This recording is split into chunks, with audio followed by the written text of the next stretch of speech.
All right, hello and welcome to the Off by One security stream. Today, my guest is Moses Frost. I've known Moses for probably, I don't know, close to 10 years now, right? You think? Something Yeah, like maybe more. that. I met him at SANS. He teaches for SANS and is also a course author and is also on the most recent version of Gray Hat Hacking, one of the co-authors. I asked him to join on as an author to do some sections on cloud hacking and pen testing. So that was a really great addition. We're already talking about the 7th edition, but I'll let you know more about that soon, Moses, if you want to be Oh involved. God, the pain. Yeah. Well, that's the thing. Writing a book is a lot of work and it doesn't pay really at all. Like you get a little bit of money, but it's not, you don't do it for the money. You do it to give back and you do it to just get your name out there on a book. But this is such a great opportunity when you get to write with a bunch of other great people because you only have to write a few chapters and you get your name on a book. You don't have to write the whole thing. Yeah. Yeah. I mean, and those 2 cents, man, those are really. I got to do a 1099 now, and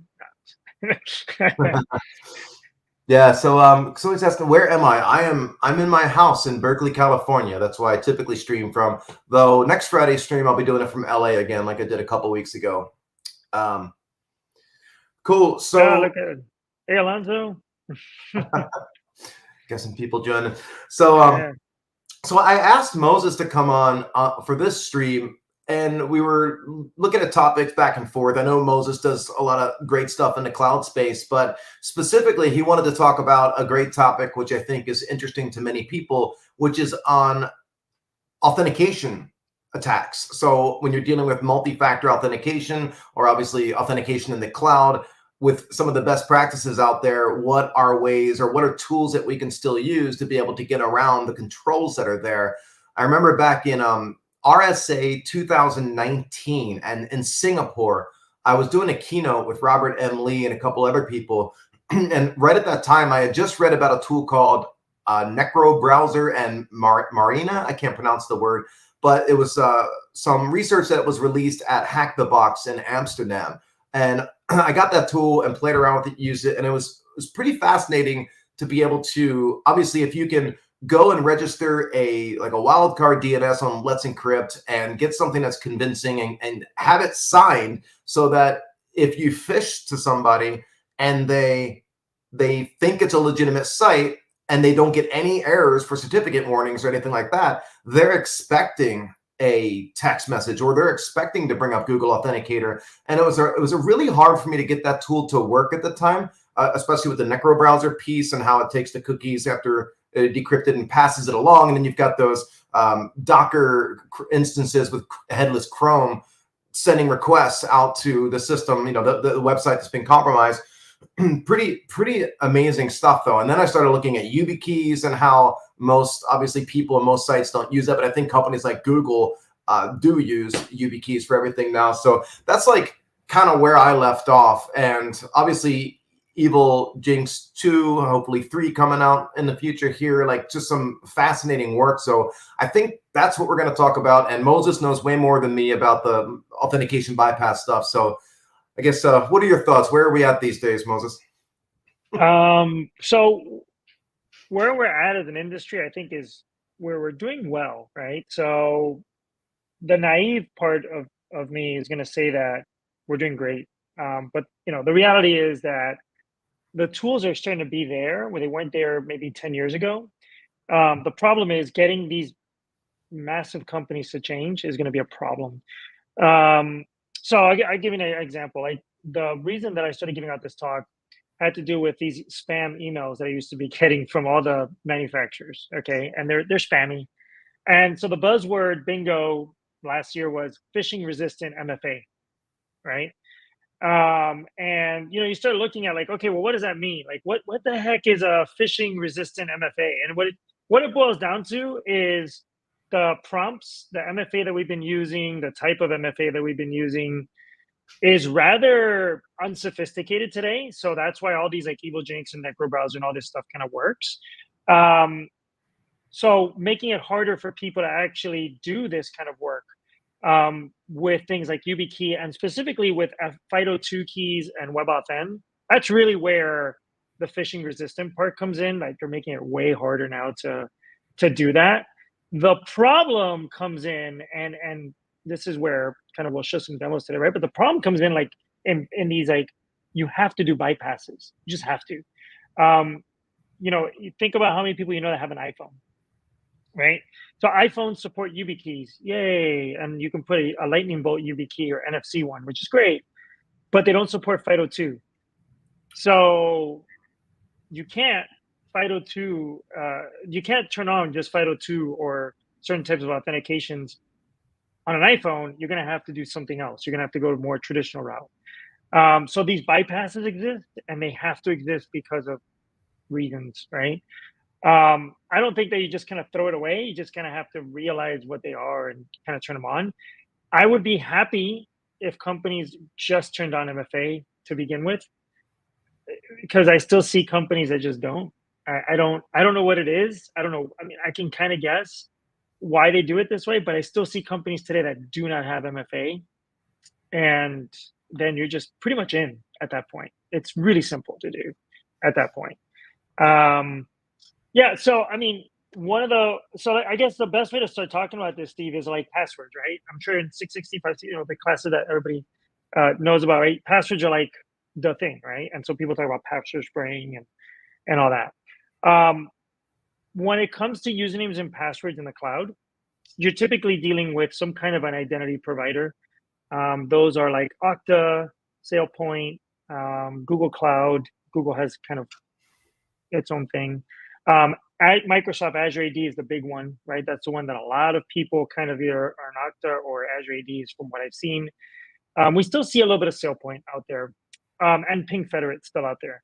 And so with those systems, they can't do password lockout the way that you could do it in Windows inside of your network, inside of like with Active Directory. You can't do 60-minute lockouts for an account because they're on the internet. So somebody could walk through your environment right now, like on the internet, see the form, put in, Steve at whatever, at offbyone.com, and try to log in as you. And if that would lock out your account, then they could just denial of service your account all day long.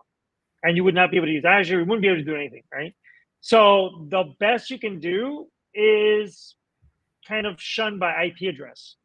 You see the problem there, right? So there's so many tools out there that exist to just work around that one issue. And that's just the first part of it, right? And that's just the beginnings of actually getting an identity, right? At all. There's one tool by USA Tay Ready, right? Mike Felch. He's got this tool called Fireprox. And let me see if I can show you a demo of it. You mind if I show you a demo real quick of that tool? Yeah, of course. We love demos. Yeah.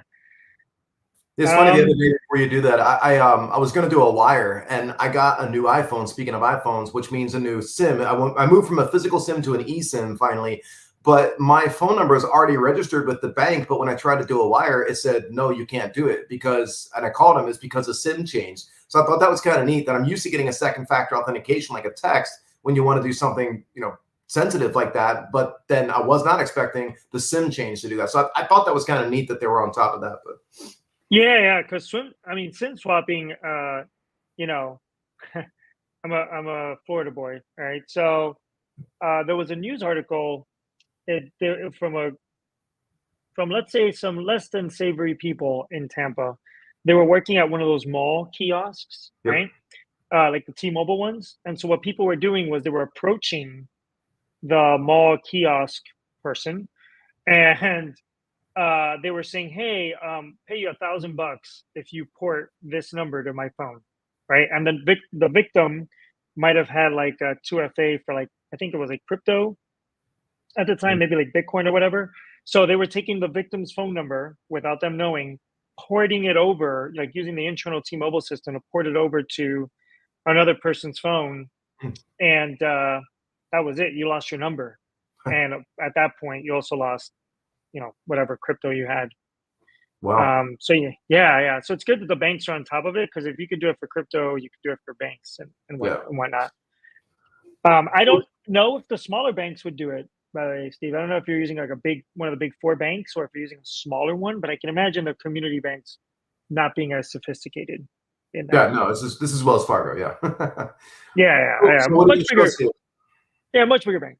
Yeah, so what I was going to show you here is there is a tool out there called Fireprox, and what it does, I'm not going to run the full tool because it takes a bit to run it, right? But what it does, sorry, let me source that. Yeah, there we go. So what it does is it takes the Amazon API gateway, which most people would think of Amazon API gateway as inbound gateway that would allow you to redirect to Lambda or some other server. But you can actually tell API gateway to go anywhere, right? So with this tool, you tell it to go to an endpoint like Azure AD endpoint, and then it gives you back a URL for that new API gateway server. And what you can do at that point is you can point your password brute forcing tools at the Amazon API gateway, which will forward it to Microsoft. And if you rotate it across regions, then it will actually forward new IP addresses for every request. So at that point, you're brute forcing an identity.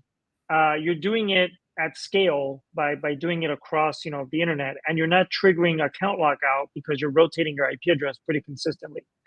So there's a lot of tools out there that will take advantage of this that you can use to point to this API gateway. And it seems to be like maybe not the feature that that Amazon was expecting, but because of the nature of how it works, this isn't this is possible. Now, if Amazon closes it off to where they don't allow for this, right? Where they say, well, we're not going to allow for this. There's so many others out there. There's Lambdas. Every time that you fire a Lambda in Amazon, it picks up a new IP address. You can rotate across EC2. You can rotate across load balancers. So you could already start seeing how the way that the implementation, regardless of the identity provider, right? The implementation of shunning by IP address it gets defeated rather quickly when you do this. There was even a disclosed bypass just last week, maybe 2 weeks ago, for the Amazon web interface itself, where if you removed all the cookie values and all the extra parameters in the request and just did the username and password value, you could brute force the Amazon console for getting into those accounts at just under 500 requests per second. And so you could start to brute force it and get try to get in that way.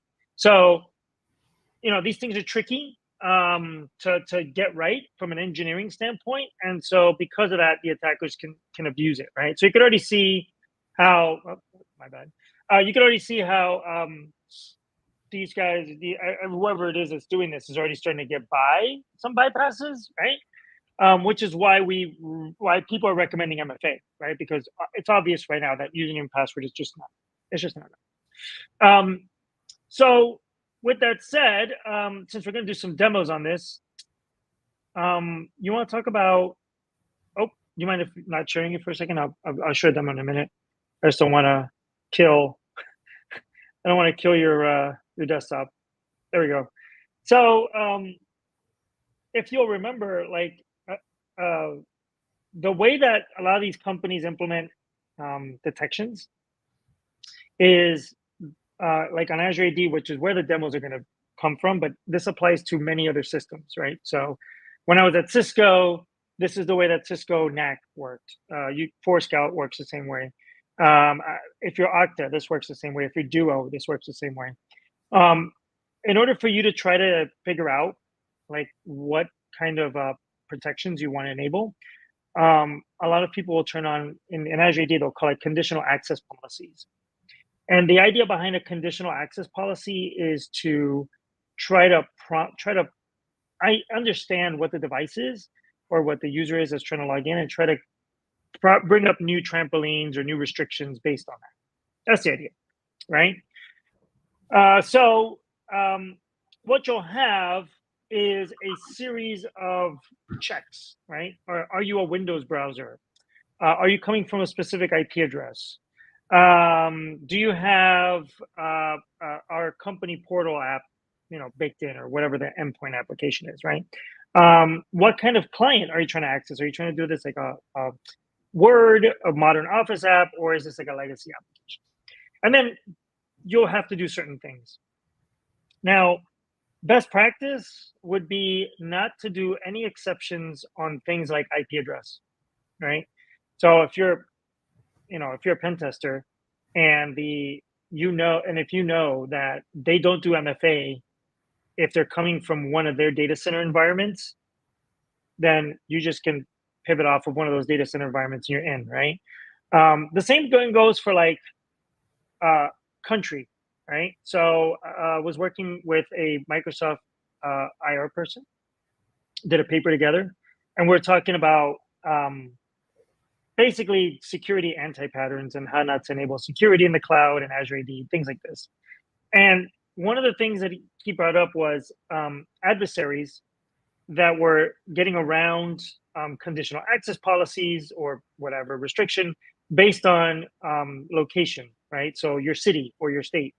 And his comment was, it's not really hard for evil, bad guy, whatever, adversary to stand up a VPN. And we were making fun of the ones on YouTube, right? Like the Nord, Surfsharks, whatever. But you can stand that up and say, I want to pop out of Miami, Florida. And you'll pop out of Miami, Florida. And now if you were counting on that being a restriction, that no longer is a restriction. You just are in the city, right? Yeah, I know somebody right now who is living in Europe, and the policy is for their company, you have to live in California. You can telecommute, but you have to be in California. And they're right now in Europe, VPNing into their home in California, connecting to work from there so they don't get caught. So similar. Yeah, just amongst us friends on YouTube, I guess. That's just not. That's a friend of yours, I'm sure. So anyway, so the other thing is name location. I've had customers, rather big customers, where the customers are over 100,000 employees, and the requirements for them to turn off MFA was, hey, we don't want to have anybody do MFA. Let's just turn it off, and that's it. Like if they're coming out of one of our offices, it's trusted, and if they're not coming from one of our offices, they're on the internet, they now have to turn on MFA. Well, that's kind of violating zero trust.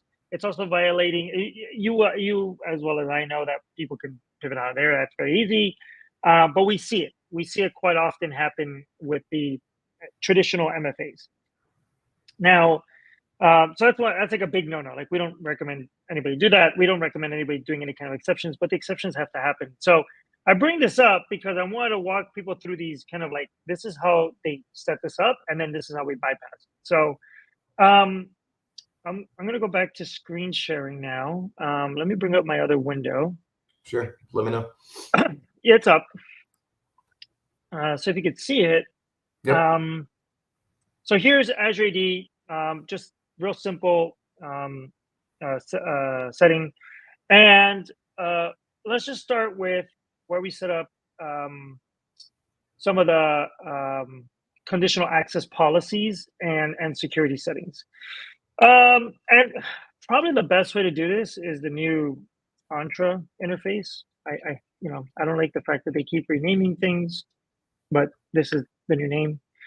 And from in here, I think it's under protection. Here's conditional access. So here's your conditional access policies. And in here, the first thing I want to point out is that they've turned on something called custom controls.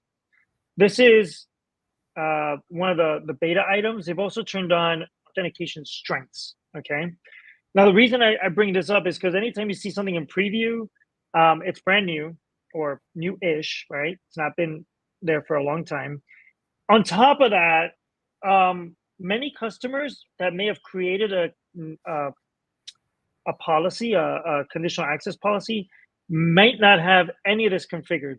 So some of the things I'm going to show you may not even apply, right? So here's an example of like what I call strong only. It's basically phishing resistant, right? So here Mhm. you have the strongest authentication, which is Windows Hello for Business, which is the Microsoft embedded thing for Windows 11. FIDO2 security keys, which would be your YubiKey or something similar. And then you have certificate-based authentication, multi-factor authentication. This is this is actually brand new, maybe like a month ago, where Azure AD can now do smart card authentication, which was not there for a while.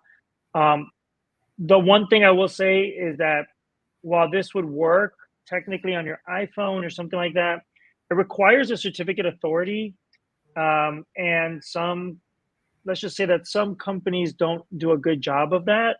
And so it might be a risk factor in and of itself. But it is there, right? It is, if you can do this correctly, it's a pretty good option as well. Um, that I'm going to just share that's strong. Then I have one called MFA. It's not really a bypass, but basically, this one here is Microsoft Authenticator, which is the phone authenticator. Temporary access pass, which is, if you've got a new employee and they're not set up on MFA, you would use this. And then password plus push notification. So this would be actually your password and a push notification on, right? Now, when it comes to policies, couple of things, right? So, like for example, here is a policy that someone could set up where they could say, look, this user, I'm just gonna pick on the user, Tammy. Tammy has all cloud apps excluding Office is a condition there, and we've got some location conditions for some work. And then you have a grant that says, hey, I'm going to require multi-factor. So basically what this is saying is Tammy has to use multi-factor to log in, but the multi-factor excludes Office. So that's a bypass. As well as the type of multi-factor is whatever kind of multi-factor is configured inside of this environment. So if it's a weaker version of multi-factor, that would be the only part of compliance. So if you say, you know what, we want to do one-time passcodes in email, and that will be how we send MFA. And the emails are not covered by MFA in and of themselves. So that would open up a hole, right? That would open up a hole where if somebody were able to guess Tammy's password, access Outlook because it's an exclusion, and have this weaker grant, you'd have now a hole where somebody could go in. You shouldn't have that. That should not be a typical use case, but that would be a bypass.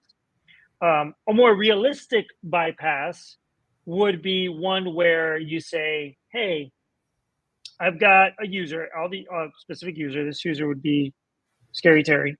And then this user has to run Windows, Linux, Mac.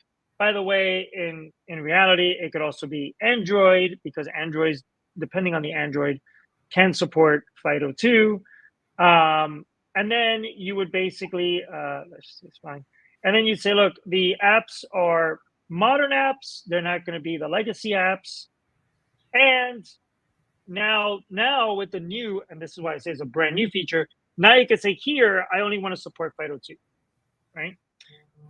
So this would be a really, really, really strong kind of a setting where there's really only one way, and we'll walk through that, but there's really only one way to get around it. That's kind of the strongest kind of setting. But you need to have an exception for iPhones at the moment. So then you'd have another policy where the same user, same controls, but this time it's, whatever platforms that can't do, Windows Phone. Maybe, I don't know how many people had a Windows Phone, maybe all 5 of them. And then iOS, and then, depending on your environment, Android. And then you would do, in this case, it's a different type of MFA, right? So that's given these things, right? Now we know, okay, well, if I have certain users, then I can do certain bypasses or not.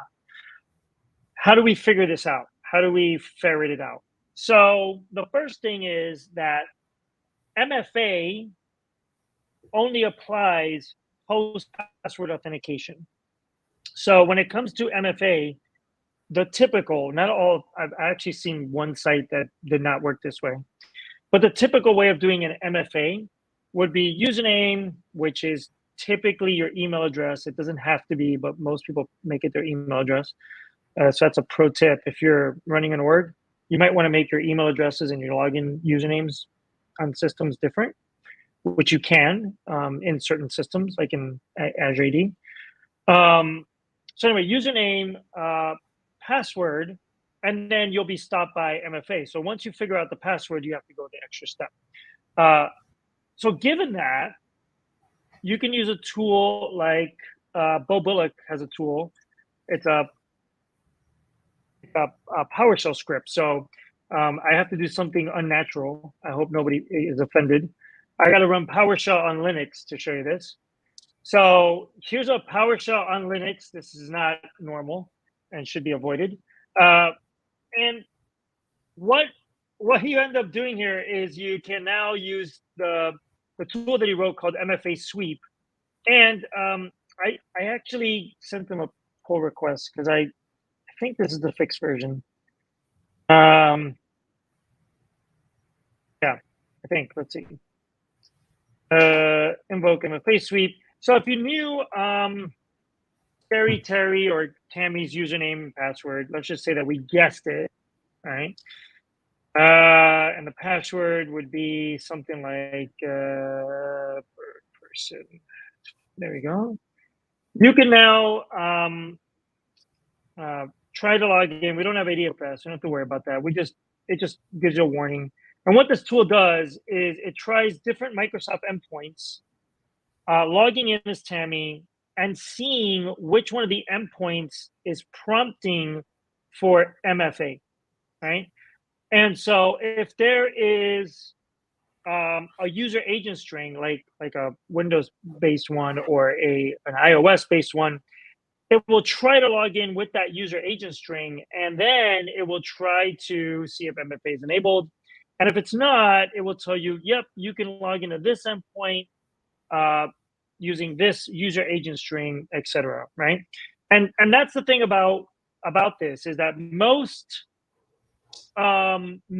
people don't check for single factor in their environments, and so that lack of checking means that there could be unknown bypasses.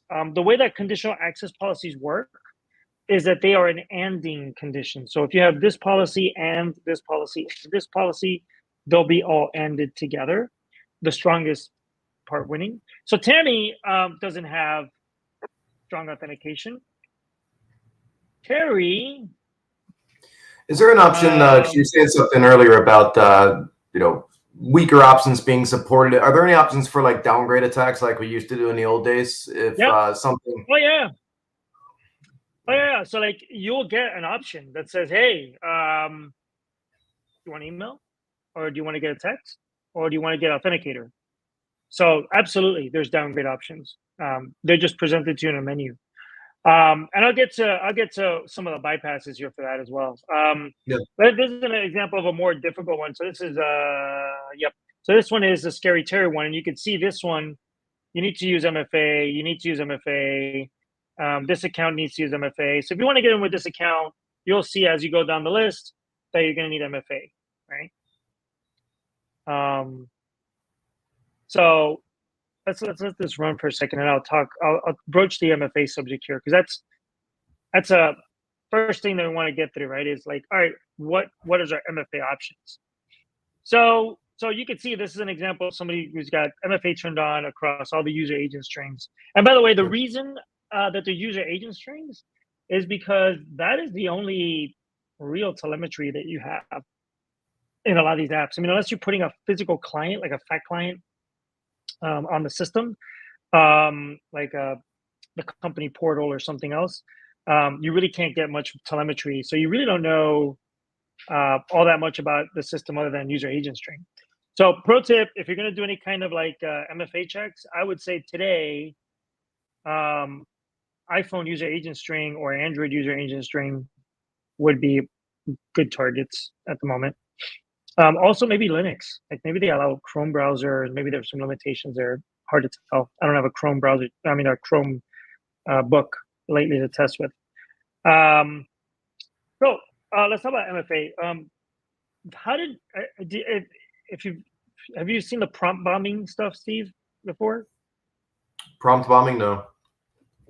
Oh, it's the best. It's kind of it's so. I'm sure somebody in the audience has, right? So the idea is, the when you get a push notification on many MFA devices, like Authenticator, you'll just see like it says, "Do you want to approve? Do you want to approve? Do you want to approve? Do you want to Yeah. approve?" So imagine getting that over and over again, 1,000 times. Oh, right. Yeah. Yeah. At any point in time that you hit approve, they're in, right? Yeah, you annoy people. That's pretty normal. Yeah, you annoy them until they yeah, make it go away. There was one attacker that they called the person and they said, "Hey, this is your IT department, and if you want this to stop, you have to hit approve." So I mean, they get brazen. They get whatever it takes to say approve. You got to get Yep. them to click that approve, right? Same thing with with some of the other ones that are out there, right? Like I've seen some where like Slack used to send a link. They used to send the email link. I'm pretty sure they still do, right? So you get you put in the username and password and you get an email and you just click it and you get the magic link and it's supposed to log you in. I've seen systems that are set up where you put in the email, there's no password because it's passwordless. They get an email, they click the link opens up a new window that logs them in, and then they say, okay, you can close this window.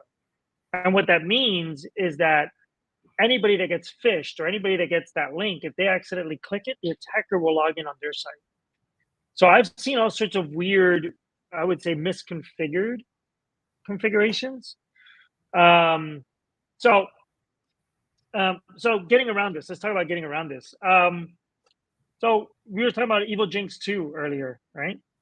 I've got it running here. So here's Evil Jinx 2. Let me just do it this way. Oh, actually, let me just make sure everything is right. Yeah. So this is a proxy. It's basically what does Microsoft call them? Adversarial in the middle proxies. You can hire somebody to do this now. They actually have like what was one that I was looking at the other day? It was called Caffeine. And basically it's an adversarial as a proxy service, right? So if you're the bad guys, right, you go there and you kind of say, okay, I want to purchase a proxy instance by credit. I forget how they do that. And then I want phishing campaigns for Office 365 or Google or whatever. And then they'll set up a lure and you can spearfish your targets and get them to come in and it's all set up and ready for you. So if we want to simulate that, one of the tools that we have now, I took vanilla regular Evil Jinx out of the box. I did not use any of my fishlets in here, so you're going to see some things that aren't working, which is fine. But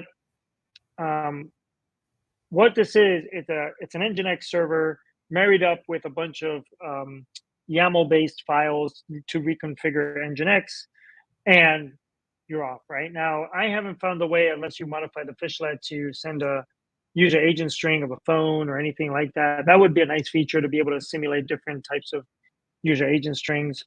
But what you can set up, here's your fishlets, right? So you can set up a bunch of fishlets, right? So by default, they ship with these. Many of these are broken because it's a bit of a cat and mouse game where a fishlet will come out for one website, say, I don't know, say O365 or Okta, and that fishlet will be seen by the company as it should.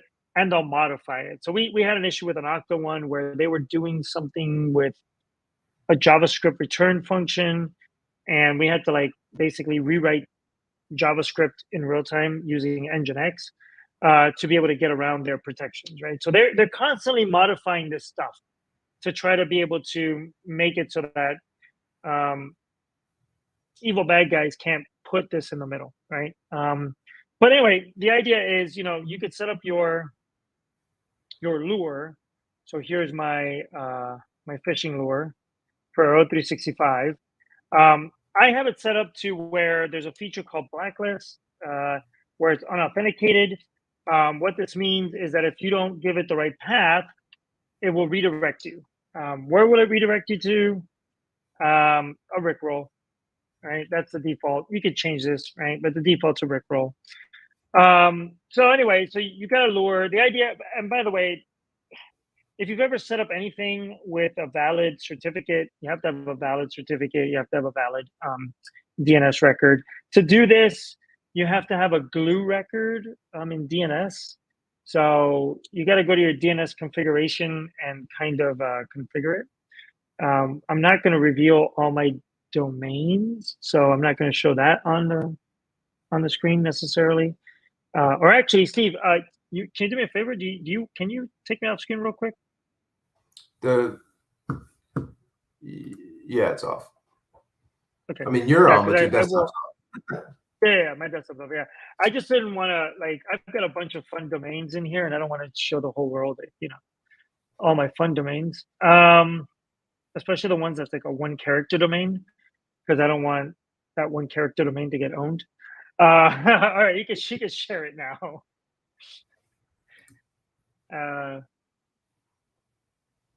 Okay. You can see it, right? Yeah.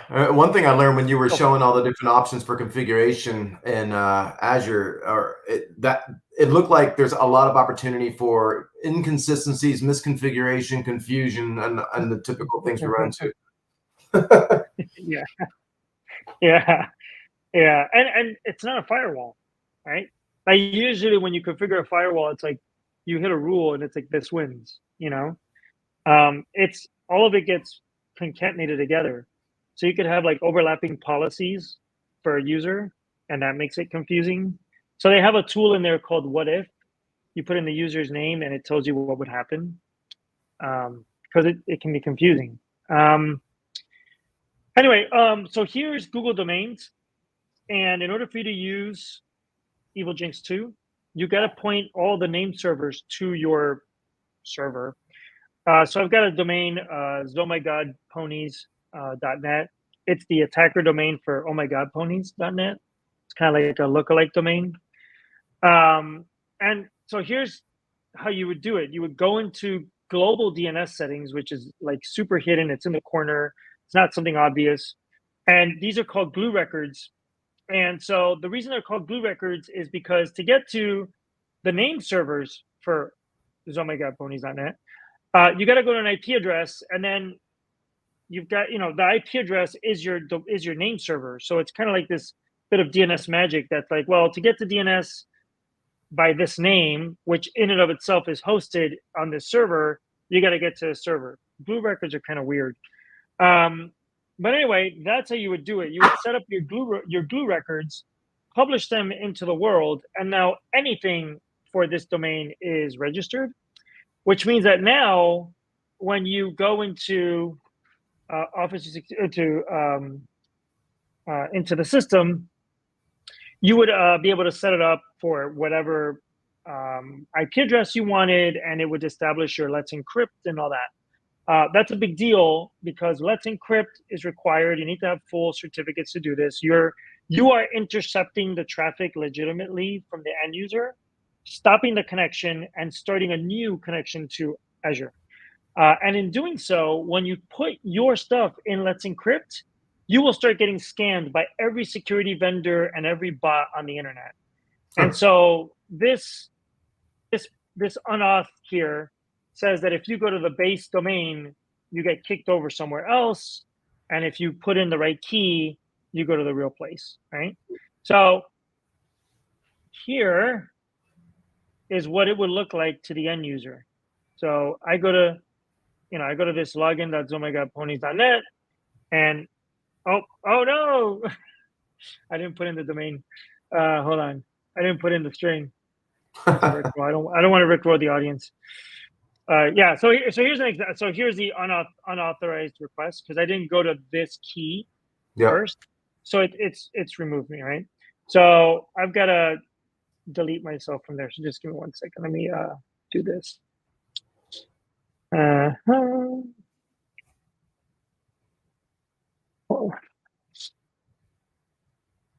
me do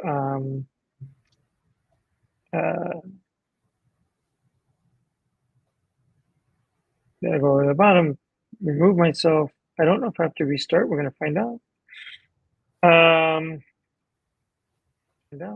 May have to flush the record. Log in.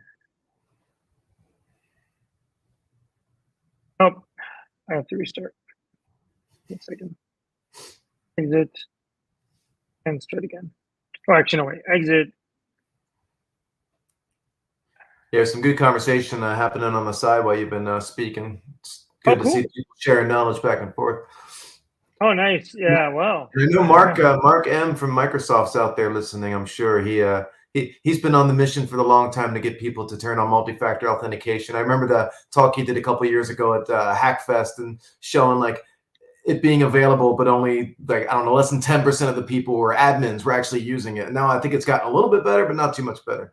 I'll have to have him on at some point. Yeah, it's not too much better. It's I'll tell you, one of the craziest thing I've seen is, and this will be Mark's next mission after he gets people to turn on authentication, will be once you're in, like what I'm going to show you, once you're in an environment and you're able to log in into other single sign-on apps, some of the apps don't even care for timeouts. So like if every 2 weeks you have to re-authenticate to Azure AD, but you have Slack, by default, Slack, the re-authentication is like never re-authenticate. So an attacker could be in your Slack. There we go. Got it to work. So an attacker can be in your Slack forever while you've booted them out of Azure AD, right? So you've gotta like match up. Or we've seen, like, Slack re-authenticates you in 45 days and Azure AD in 14. There's no consistency between the app's session re-authentication and like what you have set in your environment. It's crazy. All right, so there's an example, right? So if somebody were to actually do the MFA, right, for Terry, they log in, they do the whole, login. I don't even know if I have MFA on my phone or not. We're gonna find out. This is a live demo. No idea. I think do it? Yeah, hold on. Let's see. I've got my little Microsoft Authenticator. I think I don't have numeric MFA turned on here, but you should. That's one of the things we recommend. Turn on numeric MFA. But to the end user, they're logged in. They're logged into Office. They think they're in. Now, as the attacker, you could see usernames and passwords here. More importantly, if you've got your fishlet set up correctly, which I don't, by the way, you would see that session 8 would have the right token, right? But right now, the way that this fishlet is set up, it's not capturing the access token, which is what you really are after. But that's just an example of how that goes. Yeah. Now, it's cool, but what do you do with YubiKeys, right? So I'm going to do a demo. We don't do it this way, but I'm going to do a demo to show you what we do with YubiKeys. And it kind of goes back to your Necro browser a little bit. So anybody out there using Sliver, you can use this functionality baked into the Windows implants of Sliver, and it will be useful for Edge, Chrome, and any Electron app, which is Chrome under the hood. Let me share that. So no, now I can never give you up. It's really sad to rickroll the whole, your audience. It's not good. All right. So there is an app out there. It's called Curse Chrome. So Curse Chrome runs as a Docker. If you want to play with it without having to like deploy it in production, it can run as a Docker Compose container. And this is just stock Curse Chrome, and we're not doing anything super fancy, side loading extensions or anything right now.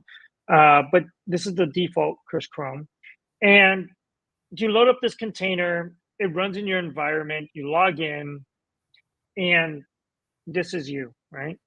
And the idea is if you're doing this inside of Sliver, you're already when you hook the browser will restart, but you've hooked it. If not, you've got to sideload an extension or do something that would basically be like an evil browser extension in your environment. However you do it, however you end up doing it, the damage is kind of the same, right? So in this environment, I believe if I go to Azure, I can't log in. If I can, I'm going to clear out my cookies. So give me a second. So There. Kuba Gretzky does Evil Jinx. Who does Curse Chrome? There's that is a good question. I believe the gentleman, I don't know his name. Yeah, Randall just popped it up into the chat over there. So thanks, Randall.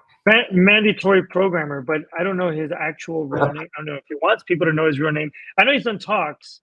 Oh, here it is. It would be a Matthew Bryant. Right? So I have to thank him for that. He even has a cool little animation there. Look at that. I couldn't do that. It kind of looks like that game I like, Papers, Please. All right, so you can see if I try to log in as this user to this website, I can't, right? And if I try to log in, it's just not there. So let's say that we phish somebody, however we end up doing it, right? We end up in their browser, person in the browser kind of thing. And we either sideload the extension or we do something else, like we're hooking it.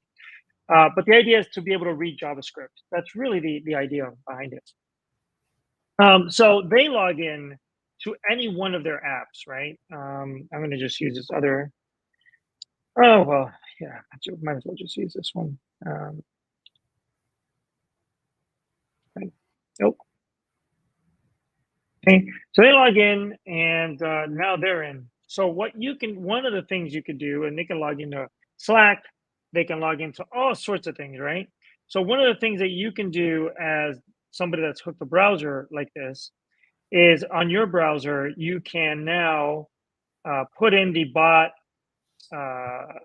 username here, put in the bot password for that remote browser that you've hooked, and you can synchronize all the browser cookies. Now, whether you do this with an extension like this, or if you're actually inside of a browser window, you could do you can do all the JavaScript to read into different tabs. You can also read into things like vaults, right? So LastPass, Bitwarden, etc. If you're inside of the browser at the extension layer, you can do some pretty good damage if you've got it set up correctly. But in this example, you can start to synchronize remote implant cookies. So all the cookies from that remote system are now injected into this browser. And now when you go into Azure, it should work. Now, there's a couple of things here to note that I'm sure they're working on. It's just not fixed, right? One,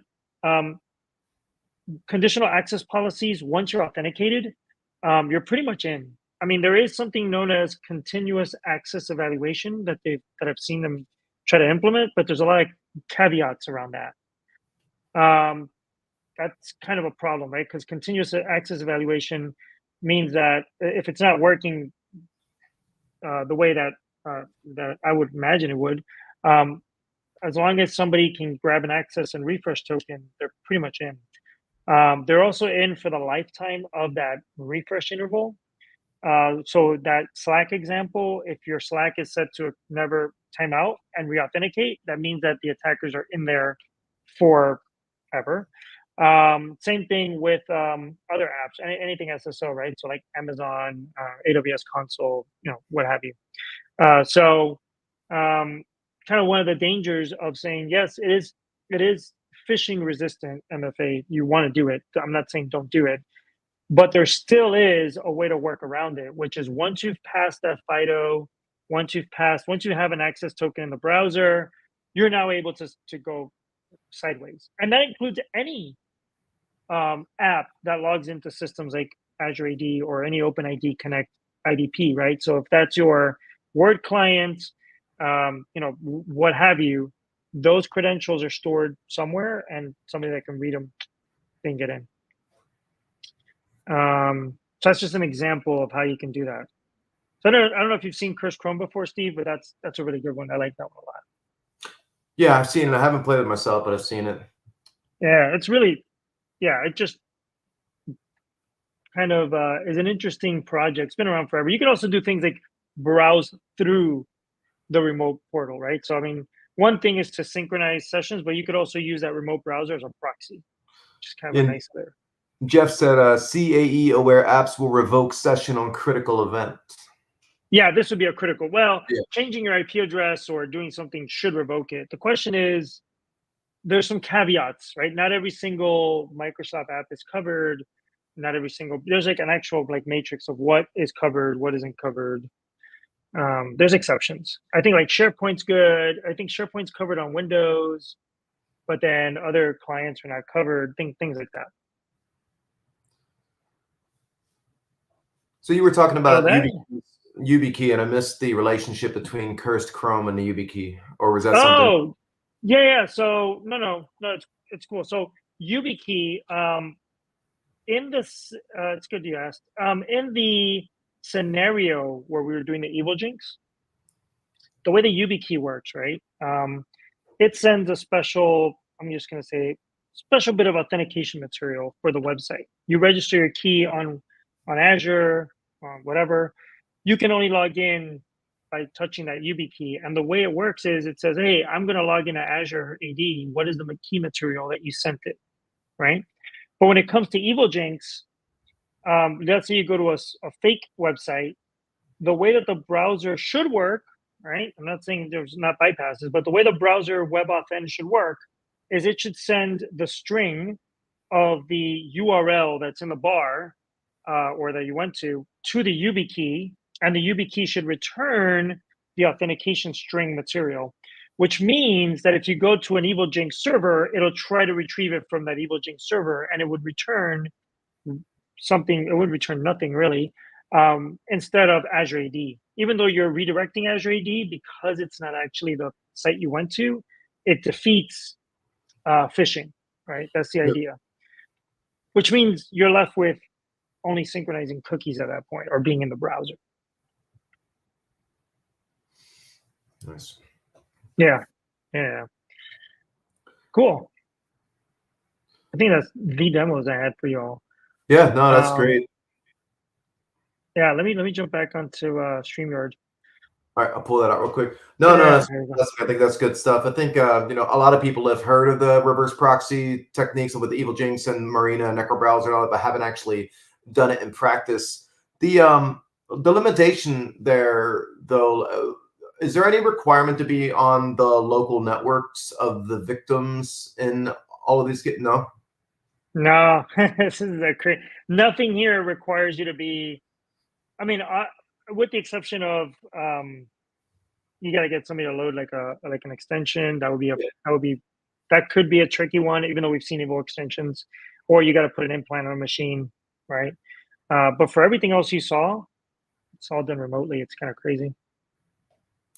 Yeah, what is that? There's that one, I forget the website, but there's a product that's there. It's not like a physical product that you have to have like a YubiKey. It's another solution for multi-factor authentication safety. Like, know what I'm talking about? If someone knows, it's off the top. I can't think of it off the top of my head, but it's another solution or product out there that you can use to protect against these types of attacks, but it's not like a hardware key or device. We'll see if somebody mentions it. The comments are a little bit delayed, by like 30 seconds or so before they pop up. Yeah.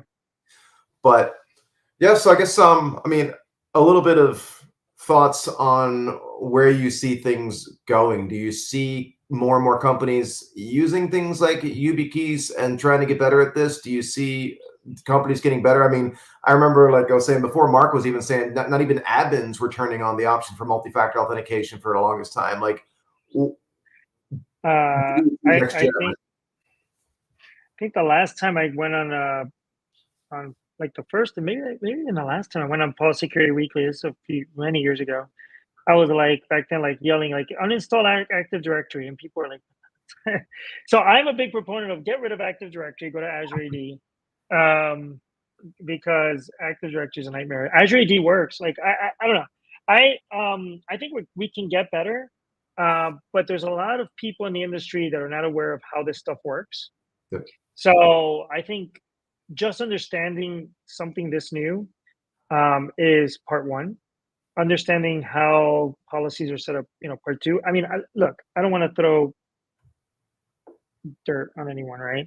But I did a cert. I did the Okta cert, and they all do this, right? Okta, Microsoft, etc. They did the Okta cert, and they make you do like a configuration. And one of the things that I saw in Okta was they make the people doing the cert learn to bypass MFA through a name location. So they're like, one of the questions will be like, configure the data center or the corporate IP address and make it bypass MFA. So they're teaching people to do this, right?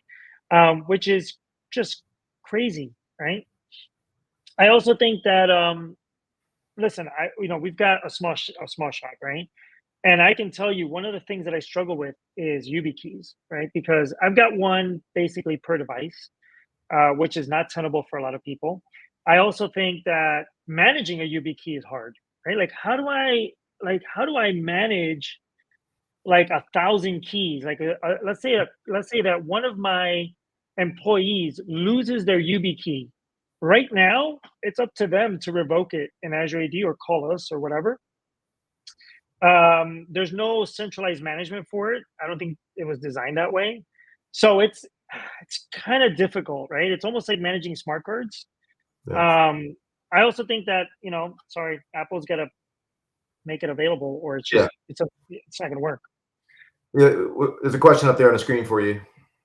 Yeah. That's those are my, by the way, and the FIDO passkey adoption. That's my